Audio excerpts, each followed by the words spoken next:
बिस्मिल्लाहिर्रहमानिर्रहीम, अस्सलाम वालेकुम, वेलकम टू क्विक रिव्यू। और क्विक रिव्यू में आज हम बात करेंगे जी ईयू यानी कि यूरोपीय यूनियन की, और देखेंगे कि यूरोपीय यूनियन जो है ये क्या है और किस तरह की जो है ये तंजीम है। ठीक है जी, तो चलिए स्टार्ट करते हैं।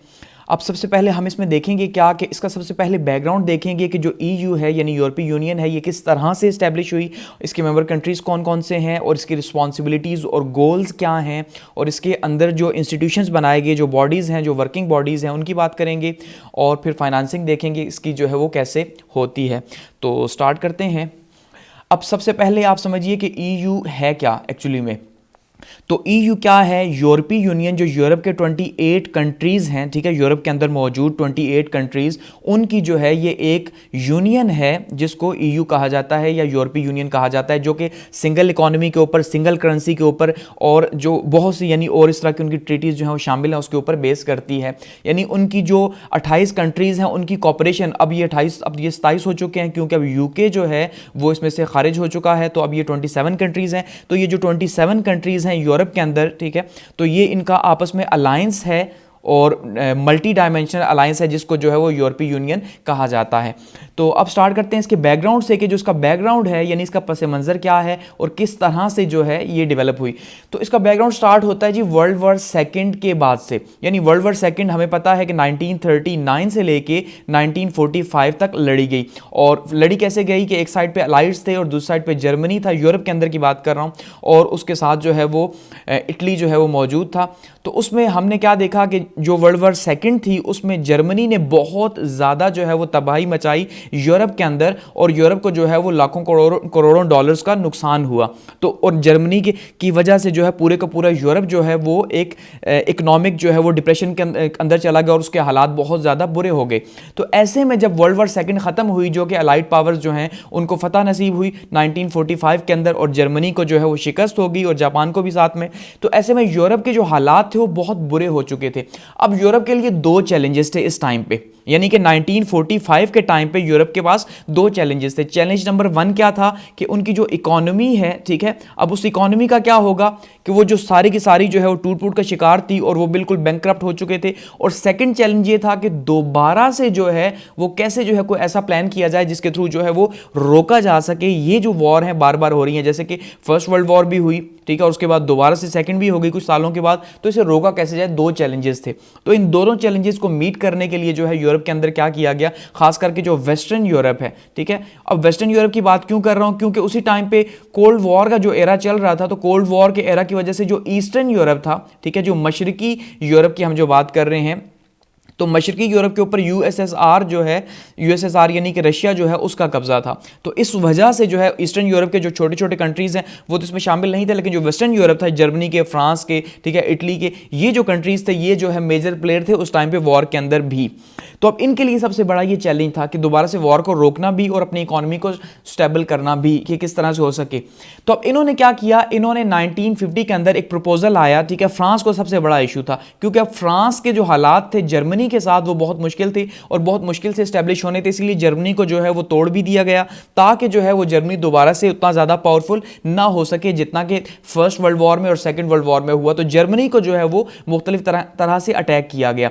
दूसरा ये देखा गया कि वो सबसे मेजर क्या चीज़ है जो कि जर्मनी को या किसी भी कंट्री को हेल्प करती है वॉर में और उसे जो है वो वॉर तक लेके जाती है। तो पता ये चला कि दो चीज़ें सबसे मेजर हैं, एक है एनर्जी, और एनर्जी की शक्ल में कोल। हम जानते हैं कि आज से 50-60 साल पहले सबसे ज़्यादा कोल ही, आज भी सबसे ज़्यादा यूज़ होता है और उस टाइम पे भी जो है वो कोयला ही इस्तेमाल होता था। और दूसरा जो है वो स्टील है कि छोटा बड़ा जितना भी बिजनेस है उसके लिए स्टील इंडस्ट्री बहुत ज़्यादा ज़रूरी है कि उसके बगैर कोई भी मुल्क ग्रोथ कर ही नहीं सकता। तो ये दो चीज़ें जो है, खास करके जो कोल है इसकी माइंस बहुत ज़्यादा थी जर्मनी के अंदर, इसलिए वो एरिया जहां पे जो है वो कोल माइंस थी उसको तो जर्मनी से पहले अलग किया गया। लेकिन फिर भी एक खतरा मौजूद था फ्रांस के पास और जो बाकी कंट्रीज उनके पास कि भाई किस तरह से जो है इसको रोका जा सके। तो उन्होंने क्या किया, यानी कि जो कंट्रीज थे इन्होंने ये जो दो चीज़ें हैं, कोल और स्टील, एक प्रपोजल दिया जो फ्रांस के जो सेक्रेटरी थे, ठीक है, फॉरेन मिनिस्टर थे, शोमा डिक्लेरेशन को कहा जाता है। ये जो शोमा डिक्लेरेशन है इसको पास किया गया 9 मई 1950 को, ठीक है, कि ये डिक्लेरेशन क्या था, ये एक प्रपोजल था कि भाई ये जो स्टील और कोल है, 6 ममालिक जो हैं यूरोप के अंदर, 6 कंट्रीज जो हैं, उन 6 कंट्रीज का स्टील और कोल की एक ऐसी ऑर्गेनाइजेशन बना दी जाए कि वो बाहर से कंट्रोल हो, सुपरनैचुरल एक्टर्स उसने कंट्रोल करें, इंटरनली वो कंट्रोल ना हो सके। यानी जर्मनी से उसके कोयले का और उसकी स्टील का कंट्रोल लेना था। और जितने भी बाकी कंट्रीज थे उन्होंने भी कहा कि भाई हम भी जो है वो मुश्तरका जो है वो एक सिस्टम बनाते हैं जिसके तहत कोयला और स्टील के ऊपर चेक एंड बैलेंस रखा जा सके और इनको बाहर से कंट्रोल किया जाए किसी ऑर्गेनाइजेशन के थ्रू, ना कि अंदर से मुल्क कंट्रोल करे और दोबारा से जो है वो वॉर की तैयारी कर सके। तो बात को समझे, यानी कि कहानी कहां पर पहुंची कि कोल और स्टील को कंट्रोल करें तो मुल्क कोई भी पावरफुल नहीं हो सकता। तो इसलिए उन्होंने जो है वो एक सोसाइटी बनाई और ये जो है फ्रांस के जो फॉरेन मिनिस्टर थे उन्होंने जो है एक प्रपोजल दिया और 9 मई 1950 को जो है ये पास हुआ। अब इसमें प्रपोजल क्या था कि इन्होंने coal and steel industry community बनाई यूरोप के अंदर, ईयू यानी यूरोपीय union coal and steel community बनाई। 1950 से 1952 ये काम करती रही। कोल्ड वॉर कह रहे जैसे मैंने आपको बताया वो भी चल रहा था, तो इसलिए सिर्फ वेस्टर्न यूरोप के जो कंट्रीज और खास करके जो 6 मेजर प्लेयर्स थे वो इसके अंदर जो है वो शामिल हुए। अब 6 कंट्रीज कौन से थे जिन्होंने जो है वो EU coal and steel community बनाई? उसमें वेस्ट जर्मनी शामिल था, नीदरलैंड शामिल था, फ्रांस था, बेल्जियम था, इटली था और लग्जमबर्ग था। तो ये जो 6 ममालिक थे, इन 6 ममालिक ने मिलकर जो है वो क्या किया जी, European coal and steel community जो है वो तश्कील दी। और यही आगाज माना जाता है यूरोपीय यूनियन का। यूरोपीय यूनियन का मतलब क्या है कि यूरोप के कंट्रीज की यूनियन, ऐसा ही है। तो ये फर्स्ट टाइम 6 कंट्रीज जो हैं वर्ल्ड वॉर सेकंड के बाद, क्योंकि बार बार यूरोप के अंदर वॉर्स हो रही हैं, तो ऐसे में जो है उन्होंने फिर क्या किया, मिलकर जो है वो ये बना दिया। इससे पहले यूएन भी बन चुका था, लेकिन अब यूरोप के अंदर, क्योंकि यूएन तो पूरी दुनिया के लिए बना था, तो यूरोप के अंदर उन्होंने स्पेशली जो है वॉर को रोकने के लिए ये टेक्निक यूज की थी। अब ऐसे में treaty of European coal and steel जो है वो 18 अप्रैल को 1951 को जो है ये पास हो गई और इसको जो है 1952 में इसको लागू कर दिया गया कि 18 अप्रैल को जो पास हुई थी, कि जिसके तहत पूरे का पूरा जो कोल है या स्टील है उसका जो है वो मुश्तरका तौर पे 6 ममालिक का कंट्रोल जो है उसके लिए एक कम्युनिटी बना दी गई। ठीक हो गया, ये आगाज था यानी यूरोपीय यूनियन का। अब ये फर्स्ट स्टेप था। उसके बाद क्या हुआ 1957 में, अब ये प्रोसेस चलता रहा क्योंकि इसी कम्युनिटी के अंडर जो है वो एक कॉमन असेंबली जो है वो बनाई गई, कॉमन असेंबली के नाम से, यानी वही जो जिसे आज हम यूरोपीय यूनियन की पार्लियामेंट कहते हैं, ठीक है, कि वो पार्लियामेंट है यूरोपीय यूनियन की, तो वो पार्लियामेंट उसका जो पुराना नाम था उसी को कहा गया कॉमन असेंबली, जिसको 1962 के अंदर जो है वो यूरोपियन पार्लियामेंट का नाम दिया गया। तो ये कॉमन असेंबली बना दी गई, इसका मतलब वहां पे इश्यूज वगैरह डिस्कस होते और ये जितना भी इन्होंने सेटअप किया था इसकी वहां पे डिबेट होती। तो ये आपको यहां पिक्चर भी दिखाई दे रही है और ये जो पिक्चर है ये ट्रीटी ऑफ हमें यहां पे दिखाई देती है किस तरह से कोल कम्युनिटी ने यहां पे काम किया। उसके बाद हमारे पास आती है ट्रीटी ऑफ रोम 1957, ठीक है। अब ये नेक्स्ट है स्टेप सेकंड। ये जो था स्टेप 1 था। स्टेप 1 में क्या हुआ कि जो कम्युनिटी थी ईयू की स्टील एंड कोल कम्युनिटी वो बनाई गई। स्टेप 2 के अंदर एक और ट्रीटी पास हुई, ठीक है। Aahista Aahista step by step अब ये यूरोपीय यूनियन की तरफ जा रहा है, वो यूरोपीय यूनियन जो आज हम देखते हैं।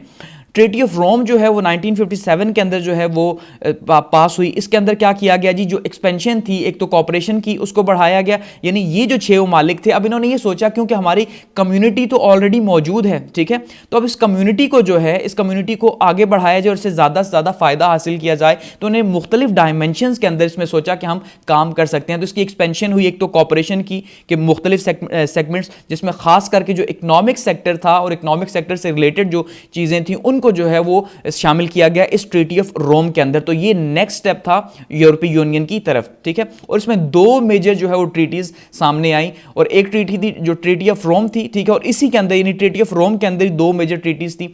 एक थी यूरोपियन इकोनॉमिक कम्युनिटी ECC, इसको तश्कील दिया गया, ठीक है, ट्रीटी ऑफ रोम के अंडर। दूसरा जो है और इसके अंडर क्या कहा गया जी, जो कस्टम यूनियन है उसकी तश्कील दी गई कि भाई कस्टम फ्री ट्रेड जो है वो किस तरह से की जाए। और इस तरह इसका फायदा ये हुआ कि 1968 के अंदर, ठीक है जी, 1957 के अंदर ये ट्रीटी ऑफ रोम पास हुई और तकरीबन 11 साल के बाद जो है वो क्या हुआ कि यूरोप की जो ट्रेड हो गई वो कस्टम फ्री हो गई इन 6 कंट्रीज की आपस में 1968 के अंदर। तो एक तो ये पास हुआ ट्रीटी ऑफ रोम के अंडर। दूसरा क्या हुआ जी, यूरोपियन एटॉमिक एनर्जी कमीशन जो है EAEC NPCE जो है ये बनाया गया, यानी कि जितनी भी एटॉमिक एनर्जी है उसको एक तो पॉजिटिवली यूज किया जाएगा, उसके ऊपर चेक एंड बैलेंस रखा जाएगा और उसके अंदर जितनी रिसर्च हो रही है वो पीसफुल यूज के लिए इस्तेमाल होगी। अब बात को समझे हैं कि अब दूसरे स्टेप के तौर पे ट्रीटी ऑफ रोम जो है वो साइन की गई और इसके दो मेजर अंदर ट्रीटीज थी, सब ट्रीटीज जिसको हम कह सकते हैं।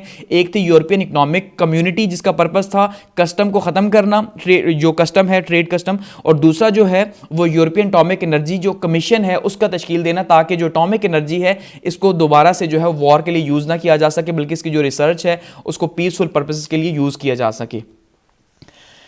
आते हैं जी स्टेप नंबर 3 की तरफ। स्टेप नंबर 3 क्या हुआ, अब ये बैकग्राउंड ही चल रहा है। स्टेप नंबर 3 में क्या हुआ जी, मर्जर ट्रीटी का नाम दिया गया, या इसे ब्रसेल ट्रीटी भी कहा जाता है, दोनों ही है, मर्जर ट्रीटी कहा जाए या ब्रसेल्स ट्रीटी कहा जाए। ये 1965 के अंदर, अब लास्ट 1957 के अंदर हुई, तो ये 1965 के अंदर जो है ये पास हुई। अब इसमें क्या हुआ कि मॉडर्नाइजेशन ऑफ इंस्टीट्यूशंस, वो इंस्टीट्यूशंस जो पहले बने थे, ठीक है जी, यानी कि जो यूरोपियन कोल और स्टील कम्युनिटी थी, ठीक है जी, ECSC यूरोपियन स्टील कोल और स्टील जो कम्युनिटी थी, तो उस कम्युनिटी को क्या किया गया, उसके अंडर जो इदारे थे उन इदारों को मॉडर्नाइज किया गया, यानी मजीद एक तो उनकी मजीद डायमेंशंस दी गई, ठीक है। अब मॉडर्नाइज का मतलब यही है, और दूसरा फिर क्या है कि उसको मजीद बेहतर किया गया और बेहतर तरीके से उसके फंक्शंस को हैंडल किया गया इस ट्रीटी के अंदर।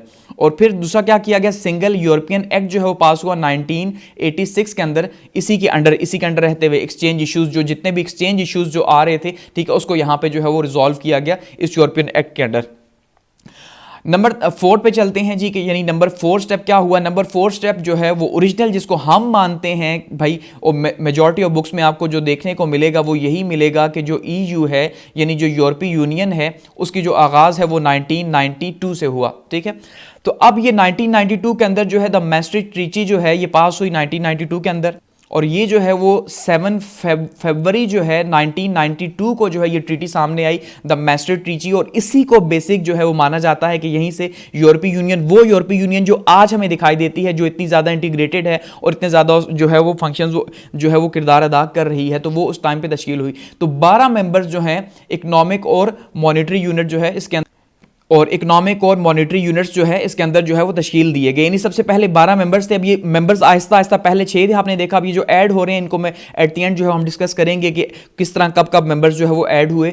तो 12 मेंबर्स थे और इकोनॉमिक और मॉनेटरी यूनिट जो है इसका कायम किया गया, और सबसे इंपॉर्टेंट चीज़ जो थी वो सिंगल करेंसी जो है वो की गई, यानी कि यूरो जो थी सिंगल करेंसी, उसको जो है वो इंट्रोड्यूस करवाया गया। क्योंकि अब जब सिंगल जो करेंसी है जब वो इंट्रोड्यूस होगी तो ऑब्वियसली फिर जो है फिर वो एक पूरे का पूरा एक मुल्क की शक्ल है। अब जैसे आप कह सकते हैं कि एक फेडरेशन बन गई, कि फेडरेशन क्या है, कि एक फेडरल यूनिट है और उसके आगे सब यूनिट्स हैं, कि सब यूनिट्स इंडिपेंडेंट भी हैं लेकिन साथ में वो क्या है जी, डिपेंडेंसी भी उनकी मौजूद है, कि उनके अपने लॉज भी मौजूद हैं सब यूनिट्स के। जैसे आप पाकिस्तान की एग्जांपल ले लें, इंडिया की एग्जांपल ले लें, कि उनके स्टेट के अपने लॉज जो हैं वो भी मौजूद हैं, लेकिन साथ में एक जो है वो सेंट्रलाइज लॉ भी जो है वो मौजूद है। तो इस तरह से बिल्कुल ये यूरोपीय यूनियन भी जो है वो सिंगल करेंसी की जब ऊपर आई तो अब इसका जो है वो सिस्टम चेंज होना शुरू हो गया, क्योंकि अब ये इंटीग्रेट हो गई। तो ये ओरिजिनल जो यूरोपीय यूनियन थी, जो EU जिसको हम मानते हैं, तो यहां से उसका जो है वो प्रॉपरली आगाज हुआ। इसके अलावा इसी के अंदर फॉरेन पॉलिसी जो है, अब इसने मास्टर टीची के अंदर ये बातें डिस्कस की गई कि क्या क्या क्या और कैसे कैसे हम लेके चलेंगे इसको, क्योंकि ये इंप्लीमेंट 1993 के अंदर हुई प्रॉपरली। तो foreign policy and security policy की बात की गई कि वो जो है वो EU तश्कील देगी इस ट्रीटी के अंदर, मैस्टर टीची के अंदर। जस्टिस और होम अफेयर्स जो है इसके साथ शामिल किए गए। EU पार्लियामेंट जो है उसकी पावर्स को इंक्रीज किया गया। तो ये वही मेजर हैं जो कि एक फेडरल गवर्नमेंट के अंदर हम देखते हैं, हमें ये चीजें दिखाई देती हैं कि सिंगल करेंसी है, फॉरेन पॉलिसी वो हैंडल करती है, सिक्योरिटी इश्यूज सारे के सारे फेडरल के पास हैं, जस्टिस है, और अफेयर्स का जो इशू है सारे का सारा होम अफेयर्स का वो उसके पास चला गया। पार्लियामेंट के पावर्स को मजीद इंक्रीज कर दिया कि वो लॉज जो है वो मजीद बनाए, पावरफुल लॉज बनाए। तो ये सारे के सारे जब बने तो प्रॉपरली जो है वो EU इस्टेब्लिश हुई यहां पे, ठीक है, और ऑफिशियली जो है वो एस्टैब्लिश हो गई। अब यहां पे उसके बाद नेक्स्ट ट्रीटी आई जी, ट्रीटी ऑफ एम्स्टर्डम। अब ये जो ट्रीटीज है, यहां तक की जो 5 स्टेप्स थे जो ट्रीटीज आ रही थी हमारे पास, वो तो इसकी ऑफिशियली यानी कि जब से इसने स्टार्ट किया अपना काम प्रॉपरली जिस शक्ल में आज हम देखते हैं। अब इसके बाद की जो ट्रीटीज हैं वो सारी की सारी स्टेप बाय स्टेप इसको मजीद मॉडर्नाइज कर रही हैं, मजीद इसके फंक्शंस को जो है वो बेहतर कर रही हैं। जिसमें सबसे पहली ट्रीटी थी ट्रीटी ऑफ एम्स्टर्डम जो 1997 के अंदर जो है वो पास हुई। इसमें 15 मोर मेंबर्स जो है वो इंक्लूड हुए, सबसे पहली बात, ठीक है जी। यानी मेंबर्स की तादाद जो है वो इंक्रीज हो गई। और दूसरा जो है मजीद जो वर्क है जस्टिस के ऊपर, सिक्योरिटी के ऊपर और एम्प्लॉयमेंट के ऊपर किया गया। यानी अब वो जो पहले जो एक खाका दिया गया था, एक स्ट्रक्चर दे दिया था, अब उसी स्ट्रक्चर के ऊपर जस्टिस के सिस्टम को किस तरह से बेहतर किया जाए, सिक्योरिटी को पूरी यूरोपीय यूनियन की किस तरह से बेहतर किया जाए, और एम्प्लॉयमेंट जो है उसको किस तरह से जनरेट किया जाए या किस तरह से उनको फैसिलिटेट किया जाए। ठीक है जी, ये इस पे काम किया गया। अच्छा, free movement of EU people, अब ये सबसे इंपॉर्टेंट है कि नॉर्मली आप देखिए यहाँ से जो इंडिया या पाकिस्तान की अगर हम बात करते हैं, ठीक है, इंडिया हो गया या पाकिस्तान हो गया, तो यहाँ से जो लोग भी जैसे स्टडी वीज़ा के ऊपर सबसे ज़्यादा लोग जाते हैं, तो स्टडी वीज़ा के ऊपर जाते हैं तो नहीं ये कहा जाता है यार आप देखो माल्टा चले जाओ, ठीक है, माल्टा एक छोटा सा कंट्री है लेकिन आपके पास ईयू का वीज़ा होगा तो आपने क्या करना है, पूरा यूरोप घूमोगे, जहाँ मर्जी जाओ, जहाँ मर्जी जॉब करो। तो ये एक जो कॉन्सेप्ट दिया जाता है कि आप या फिर हंगरी चले जाओ, वहाँ से पूरा यूरोप घूमोगे, कि ये सारे के सारे यूरोपियन कंट्रीज हैं। ठीक है, ये जो साइडों पे आपको दिखाई दे रहे हैं 28, तो अब वो जो कंट्रीज अब वो सारा बताया जाता है। ठीक है, तो बिल्कुल यही बातें यहाँ पे भी डिस्कस हुई कि किस तरह से फ्रीली जो है यूरोपीय यूनियन के लोग जो है घूम सकते हैं। जैसे हम कहते हैं कि ट्रेन का टिकट लें तो आप पूरा यूरोप घूम सकते हैं। अच्छा, न्यू पॉलिटिकल मैकेनिज्म जो है यहाँ पे ड्रॉ किए गए कि मजीद यानी कि उसको बेहतर किया गया यूरोपीय यूनियन को, उसकी अमेंडमेंट की गई उसके लॉज के अंदर। उसके बाद नेक्स्ट ट्रीटीज के इंप्रूवमेंट के ऊपर जो हुई, द ट्रीटी ऑफ नाइस हुई 2001 के अंदर, यानी 2001 के अंदर, और ये भी बहुत इंपॉर्टेंट ट्रीटी थी। और वोटिंग रूल्स की जो रिफॉर्म्स हुई यहाँ पे लाई गई। इससे पहले जो डायरेक्ट वोटिंग जो स्टार्ट हुई थी उसको हम आगे डिस्कस भी करेंगे, वो 1979 के अंदर जो है डायरेक्ट वोटिंग ईयू के अंदर स्टार्ट हुई थी। ठीक है, तो वोटिंग की रिफॉर्म्स हुई और उसको बेहतर किया गया। इसके बाद नेक्स्ट जो ट्रीटी साइन हुई वो 2007 के अंदर हुई, द ट्रीटी ऑफ लिस्बन। ठीक है जी, और 27 कंट्रीज जो है उन्होंने इसे साइन किया, ट्रीटी ऑफ लिस्बन को। तो जो हमारे पास 28 का फिगर आ रहा है तकरीबन आप देखें कि वो क्रोएशिया को छोड़ के पूरा होता जा रहा है, क्योंकि वो सबसे एंड पे दाखिल हुआ वो कंट्री। अच्छा, अब इसी के अंदर जो ट्रीटी ऑफ लिस्बन थी, एक तो 27 कंट्रीज के अंदर शामिल हुए, दूसरा इसके अंदर एक ट्रीटी थी एम्पावर ईयू डेमोक्रेसी। ठीक है, यानी कि यूरोपीय यूनियन की जो डेमोक्रेसी है उसको एक तो एम्पावर किया जाए, उसके अंदर एफिशिएंसी लाई जाए और ग्लोबल चैलेंजेस जो हैं उसको मीट कर सके, इस तरह से इसको सेट किया जाए या रिफॉर्म किया जाए। एक इसके अंदर ये बात की गई यानी ट्रीटी ऑफ लिस्बन के अंदर। दूसरा कहा गया जी परमानेंट जो प्रेसिडेंट है ईयू का उसको पोजीशन दी गई, पोजीशन यानी ये क्रिएट हो गई। और वो पोजीशन क्यों क्रिएट हुई, ताकि कोई डिसीजन मेकिंग बॉडी हो सके। तो डिसीजन मेकिंग बॉडी वही हो सकती है कि जब जिस टाइम पे भी यूरोपीय यूनियन को जरूरत पड़े तो डिसीजन लिया जा सके, इसलिए जो परमानेंट प्रेसिडेंट है उसकी पोजीशन क्रिएट की गई इसी ट्रीटी ऑफ लिस्बन के अंडर। ठीक है, उसके बाद रीइंफोर्स की गई फॉरेन पॉलिसी कि दोबारा से फॉरेन पॉलिसी जो है, जो उसके चैलेंजेस हैं खास करके एक्सटर्नल अफेयर्स जो हैं उनको जो है वो स्ट्रांगली जो है वो देख सके और स्ट्रांगली हैंडल कर सके। फॉरेन पॉलिसी का पर्पस ही क्या है कि वो जो बाहर की दुनिया है, ठीक है, बैरूनी दुनिया, तो उस बाहर की दुनिया के जितने भी चैलेंजेस हैं उसको मीट करे। तो ऐसे ही जो है वो यूरोपीय यूनियन की फॉरेन पॉलिसी होनी चाहिए, तो उसको रीइंफोर्स किया गया इसी ट्रीटी ऑफ लिस्बन के अंदर के ये जो है वो नुकात यहाँ पे शामिल थे। आगे बढ़ते हैं।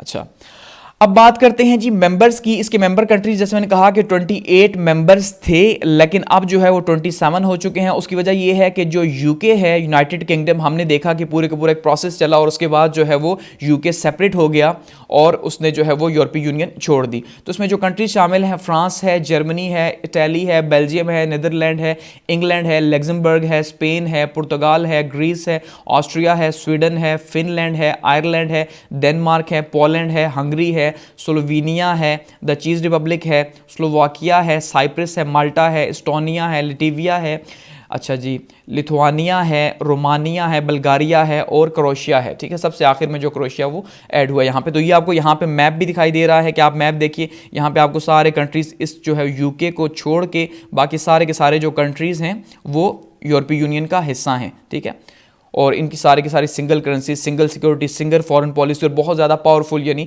ये ऑर्गेनाइजेशन मौजूद है दुनिया के अंदर। अच्छा, रिस्पॉन्सिबिलिटीज़ की बात करते हैं कि ईयू जो है, जो यूरोपीय यूनियन है, इसकी रिस्पॉन्सिबिलिटीज़ क्या क्या हैं। कि अब देखिए, अब बात को ज़रा समझिएगा कि यहाँ पे हम जो बात करते हैं खासकर इंटरनेशनल रिलेशंस के अंदर या पॉलिटिकल साइंस के अंदर सोवरेनिटी की बात करते हैं कि हाकमियत। ठीक है, कि बहुत से जो कंट्रीज से, ये जो आपको यहां कंट्रीज दिखाई दे रहे हैं, ये सारे के सारे इन्होंने एक टाइम पे ईयू को ज्वाइन नहीं किया कि जैसे ही कहा गया भाई हमने ईयू को ज्वाइन करना है तो आप कर लो, ऐसा नहीं हुआ। बल्कि वहां पे जो है वो रेफरेंडम करवाया गया हर कंट्री के अंदर और रेफरेंडम के थ्रू आवाम से पूछा गया। जैसे यूके में आपने देखा ब्रिटिश को वो पूरे का पूरा प्रोसेस हुआ तो उन्होंने कहा कि भाई हम उसे छोड़ेंगे, ईयू को तो उन्होंने छोड़ दिया, तो रेफरेंडम के थ्रू पूछा गया। तो बहुत से कंट्रीज ने ये कहा कि भाई हमारी जो सोवरेनिटी है, हमारी जो हाकिमियत है, क्योंकि जब सिक्योरिटी इशूज उनके पास होंगे, फॉरेन पॉलिसी उनके पास होगी, करेंसी कंट्रोल उनके पास होगा, यानी ईयू के पास होगा, तो ऑब्वियसली हमारी जो सुवरेनिटी है वो कंप्रोमाइज होगी। इसलिए बहुत से कंट्रीज ने इसे नहीं माना, लेकिन स्टेप बाय स्टेप जब उन्होंने देखा कि जब हम इनके साथ शामिल होंगे तो हमें फायदा ज्यादा होगा, तो उन्होंने जो है फिर आहिस्ता आहिस्ता इसको अडॉप्ट किया। तो यहां पे सुवरेनिटी भी जो है वो हकमियत भी किसी न किसी तरह चैलेंज जरूर हो रही है इन 28 कंट्रीज की या 27 कंट्रीज की यूरोप के अंदर, लेकिन फिर भी जो है इनकी ग्रोथ भी उसी तरह से हो रही है। तो रिस्पॉन्सिबिलिटीज भी उसी वजह से, क्योंकि अब ये पूरे का पूरा एक मुल्क बन चुका, फेडरल मुल्क जिसे मैं कह सकता हूं, ठीक है। तो इसलिए यहां पे इसके चैलेंजेस भी ज्यादा हैं और रिस्पॉन्सिबिलिटीज भी ज्यादा हैं। तो वाइड रेंज ऑफ रिस्पॉन्सिबिलिटीज यहां पे मौजूद है, जिसके अंदर पॉलिटिकल रिस्पॉन्सिबिलिटीज हैं, इकोनॉमिक हैं, सोशल है, कल्चरल है, डेवलपमेंट है, सिक्योरिटी इश्यूज हैं, एनवायरमेंट के इश्यूज हैं, इंडस्ट्रीज के इश्यूज हैं, सिटीजनशिप है, एजुकेशन है, हेल्थ है, फॉरेन अफेयर्स हैं, साइंटिफिक रिसर्च है। यानी कि हर वो इदारा, ठीक है, जो कि या हर वो इशू जो कि एक मुल्क का इशू हो सकता है और एक मुल्क जिसके ऊपर बेस करता है, बिल्कुल वही सारे के सारे इश्यूज और वही सारी की सारी रिस्पॉन्सिबिलिटीज ईयू की हैं, जो कि कलेक्टिवली हर मुल्क की देख रहा है, ठीक है। अब बात करते हैं ईयू के अंडर जो इंस्टीट्यूशंस हैं या जो बॉडीज हैं वो कौन कौन सी, मेजर जो बॉडीज हैं वो कौन कौन सी हैं। बॉडीज तो बहुत सारी हैं, बॉडीज हैं, फिर सब बॉडीज हैं, लेकिन क्योंकि पूरे का पूरा कंट्री का स्ट्रक्चर है, लेकिन यहां पे क्या है कि जो मेजर है उनमें सबसे पहले जो है वो यूरोपियन काउंसिल 1974 में स्टैब्लिश की गई। तो जो यूरोपियन काउंसिल है यही सबसे पुरानी बॉडी है, इसकी पावरफुल बॉडी जो है। अब इसका अगर बात करें तो इसका सबसे पहला काम क्या है, गोल सेटिंग करना और प्रायोरिटीज जो है वो ईयू की सेट करना। इसका मतलब हमें जो एक सबसे पहला बेसिक जो एडमिनिस्ट्रेटिव स्ट्रक्चर दिखाई दे रहा है कि सबसे टॉप प्रायोरिटी के ऊपर जो चीज है ईयू के अंदर और बाकी सारे के सारे उसके सब ग्रुपिंग में आते हैं, तो उसमें क्या है जी, यूरोपियन काउंसिल है कि जो यूरोपियन काउंसिल है वही गोल्स भी सेट करती है, वही प्रायोरिटीज तय करती है कि अब क्या करना है यूरोपीय यूनियन का, ठीक है।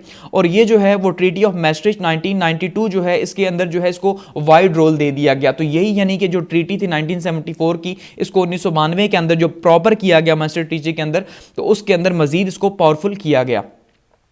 प्रेसिडेंट है इसका, ठीक है जी, और ये जो प्रेसिडेंट है ये 2.5 साल के लिए जो है वो इलेक्ट होता है, जो भी यो प्रेसिडेंट इलेक्ट किया जाता है और इलेक्टेड होता है मेंबर्स की तरफ से, और 2.5 साल के लिए होता है। हेड ऑफ ईयू स्टेट्स यहाँ पे जो है इस काउंसिल के अंदर शामिल होते हैं इसके अलावा, और इसी तरह से 4 टाइम्स जो है वो 1 साल के अंदर इनकी मीटिंग होती है। ये जो यूरोपियन काउंसिल है 4 दफ़ा साल में इनकी मुलाकात होगी, और सारे के सारे जो ईयू मेंबर्स हैं वो इसके हेड हैं, इसी तरह से इसके मेंबर्स हैं ईयू के जितने मेंबर स्टेट्स हैं, इसी तरह से जो ईयू के डिपार्टमेंट इंस्टीट्यूशंस हैं या जो बड़ी बड़ी बॉडीज़ हैं वो सारे के सारे भी इसके मेंबर्स हैं, किसके जी, यूरोपियन काउंसिल के। इसी वजह से ये सबसे पावरफुल जो है वो बॉडी हम ये कह सकते हैं ईयू के अंदर जो डिसीजन मेकिंग बॉडी है वो भी यूरोपीय यूनियन की, क्योंकि यूरोपीय यूनियन डिसीजन लेता है ममालिक का, लेकिन उसका जो डिसीजन लेने वाली बॉडी है वो यूरोपियन काउंसिल है। अब इसके गोल्स क्या क्या हैं, इसके गोल्स हैं जी, गोल सेटिंग करना सबसे पहले ईयू के लिए, पॉलिटिकल डायरेक्शंस हैं इसकी कि पॉलिटिकल इसके ऊपर काम करना, अपॉइंटमेंट्स हैं खास करके ईयू की कि जितनी भी यूरोपीय यूनियन के अंदर मेजर जो अपॉइंटमेंट्स हैं, ठीक है जी, वो सारी की सारी जो है वो यूरोपियन काउंसिल के अंडर हैं।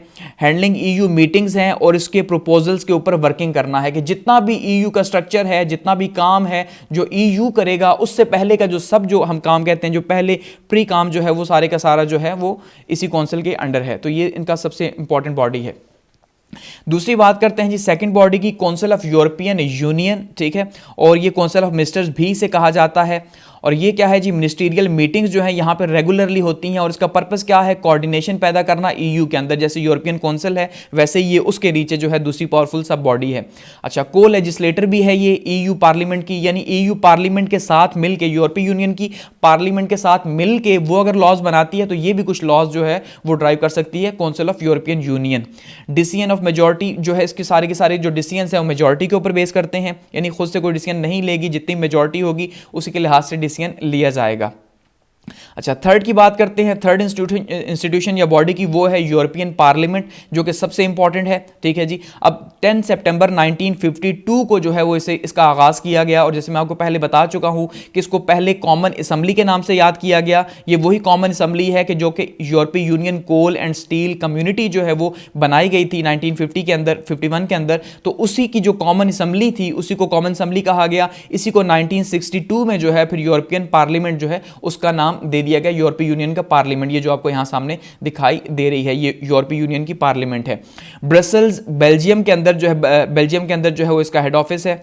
अच्छा जी, डायरेक्ट वोटिंग होती है और ये डायरेक्ट वोटिंग जो है ये 1979 से स्टार्ट हुई और 705 मेंबर्स हैं इसके जो डायरेक्टली जो हैं वो मेंबर्स कंट्रीज से इलेक्ट होकर यहाँ पे आते हैं और उसके बाद जो है असेंबली के अंदर आके बैठते हैं। ठीक है, वो लोग डायरेक्टली वोट करते हैं। ये बिल्कुल मैं दोबारा से कह रहा हूँ, जैसे कि फेडरल सिस्टम है कि डायरेक्टली हम एक वोट करते हैं, ठीक है जी, फेडरल गवर्नमेंट को नेशनल असेंबली के लिए, तो बिल्कुल ये वैसे ही है कि नेशनल असेंबली के लिए वोटिंग हो रही है कि यहाँ पे भाई यूरोपियन असेंबली के लिए वोटिंग हो रही है वहाँ से और लोग इलेक्ट होकर आ रहे हैं, मेंबर्स जो हैं वो। ईयू पार्लियामेंट के मेंबर्स जो हैं वो सारे के सारे मेंबर कंट्रीज से होते हैं। डिसीजन मेकिंग जो है वो ईयू कर सकती है, ठीक है, और इसकी पावर्स जो है वो लिस्बन जो ट्रीटी है 2009 उसमें इंक्रीज की गई, यूरोपियन जो पार्लियामेंट है इसकी। इसके बाद है जी नंबर 4 पे जो सबसे इंपॉर्टेंट इंस्टीट्यूशन है उसमें शामिल है जी यूरोपियन कमीशन एंड सब कमीशंस। अब ये जो यूरोपियन कमीशन है ये भी बहुत इंपॉर्टेंट है। नॉर्मली कमीशन क्यों बनाया जाता है? कमीशन हमेशा चेक एंड बैलेंस के लिए जो है वो बनाया जाता है कि भाई जब भी कोई भी इंक्वायरी होती है, तो आपने सुना होगा पाकिस्तान के अंदर कि भाई फलां जो है वो स्कैंडल हो गया, तो उस स्कैंडल के लिए क्या हो गया जी, कमीशन बना दो। ऐसे ही है, कमीशन बनाओ, वो उसकी इंक्वायरी करेगा, या कमीशन बनाओ किसी काम को देखने के लिए, कमीशन बनाओ जी किसी भी काम के हेडशिप के लिए, तो ये कमीशन बिल्कुल यूरोपीय यूनियन का जो कमीशन है ये भी ऐसा ही है और इसके अंदर भी सब कमीशंस हैं जो कि इसके अंडर काम करते हैं। तो जो कमीशन है 5 ईयर्स टर्म होती है इस कमीशन की और यूरोपियन काउंसिल जो है उसके मेंबर्स होते हैं, ठीक है, या वो जो है यूरोपियन काउंसिल जो है वो उसे चूज करते हैं। अदर कमीशंस होते हैं इसके अंदर जो है वो ड्यूटीज सेट की जाती हैं, जो कमीशन है फिर उनको ड्यूटीज देता है, ठीक है, और फिर वो अपनी ड्यूटीज जो है वो करते हैं। अब रिस्पॉन्सिबिलिटीज की बात की जाए इस यूरोपियन कमीशन की, तो उसमें सबसे पहले जो है जी न्यू लॉज को प्रपोज करना इसका जो काम है, चेक करना जो करंट लॉज हैं उनके ऊपर चेक एंड बैलेंस रखना, ठीक है जी, बजट इंप्लीमेंटेशन देखना कि जो टैक्स पेयर्स के पैसे से बजट जो है वो आ रहा है ये क्या सही जगह पे जो है वो हर मुल्क इसे यूज़ कर रहा है या नहीं कर रहा है, किस तरह से यूज़ हो रहा है, सारे का सारा चेक एंड बैलेंस जो है, ठीक है। और साल में जो है वीक में जो है वो एक दफ़ा एक मीटिंग होती है इसमें, यानी हर हफ्ते में एक मीटिंग होती है इस कमीशन की। नेक्स्ट बात करते हैं जी कोर्ट ऑफ जस्टिस की ऑफ ईयू यानी यूरोपीय यूनियन। अगला जो इदारा है इंपॉर्टेंट वो है जी कोर्ट ऑफ जस्टिस यूरोपीय यूनियन का, कि ये पूरे का पूरा जैसे कि फेडरल सिस्टम के अंदर हम देखते हैं कि क्या होता है, सुप्रीम कोर्ट है, ठीक है जी, सुप्रीम कोर्ट यानी सबसे बड़ी जो मुल्क की अदालत है, सब जो है वो अदालतें मौजूद हैं या हाई कोर्ट जिन्हें हम कह सकते हैं। उसके बाद जो सबसे सुप्रीम जो कोर्ट है उसको हम कहते हैं सुप्रीम कोर्ट, ठीक है। तो इसी तरह से जो हर मुल्क है यूरोपीय यूनियन के अंदर उसकी अपनी अपनी अदालतें तो मौजूद हैं, उनके अपने सुप्रीम कोर्ट मौजूद हैं, अपना जो जुडिशियल सिस्टम है वो मौजूद है। लेकिन अब जो यूरोपीय यूनियन है इसके कोलेक्टिवली जो ममालिक के जो इश्यूज हैं, ठीक है, लोगों के नहीं ममालिक के जो इश्यूज हैं आपस में, ठीक है, उन इश्यूज को रिजॉल्व करने के लिए जाहिर बात है एक सुप्रीम अथॉरिटी चाहिए, जैसे पार्लियामेंट मौजूद है, तो उसके लिए क्या है जी, उसके लिए ईयू जो है कोर्ट ऑफ जस्टिस मौजूद है।